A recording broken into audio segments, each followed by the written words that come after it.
Vasco da Gama সম্পর্কে আমরা জানি তিনি প্রথম কালিকট বন্দরে আসছিলেন। আসলে এই বিষয়ে বলতে গেলে সাধারণ কিছু বলা দরকার, যেমন অ্যাংলো স্যাক্সন ইংল্যান্ড কিংবা ইংরেজ জাতি যে প্রাচীন যে রূপ, যেটা তাদেরকে আগে অ্যাংলো স্যাক্সন বলা হতো, এবং অ্যাংলো শব্দটা থেকে পরবর্তীতে ইনজালাল্যান্ড, পরবর্তীতে ইংল্যান্ড।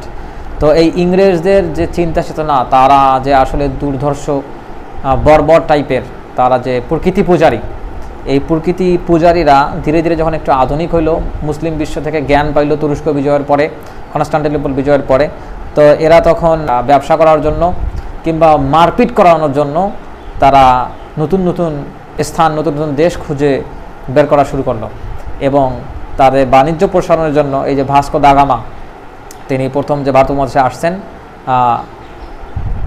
সমুদ্র বন্দর কিংবা কোন সমুদ্র পথে ভারতে আসলে ভালো বাণিজ্য করা যাবে, এই পথ খুঁজতে তিনি আসছিলেন। তো ভাস্কো দা গামাকে আমরা একজন ব্যবসায়ী হিসেবে চিনি।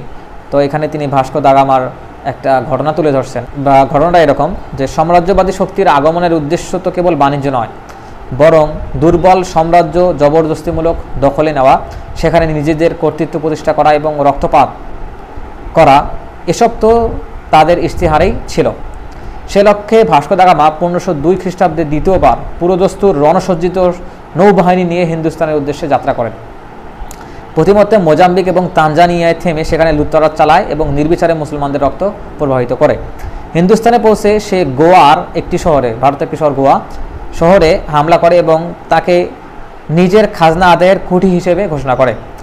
কন্নৌর উপকূলে সে একটি আরব নৌযান ঘেরাও করে, অর্থাৎ আরবরা, মুসলিমরা ভারত উপমহাদেশের সঙ্গে আরও আগ থেকেই যোগাযোগ ছিল, তারা যোগাযোগ করতেন, সেটা এখানে স্পষ্ট।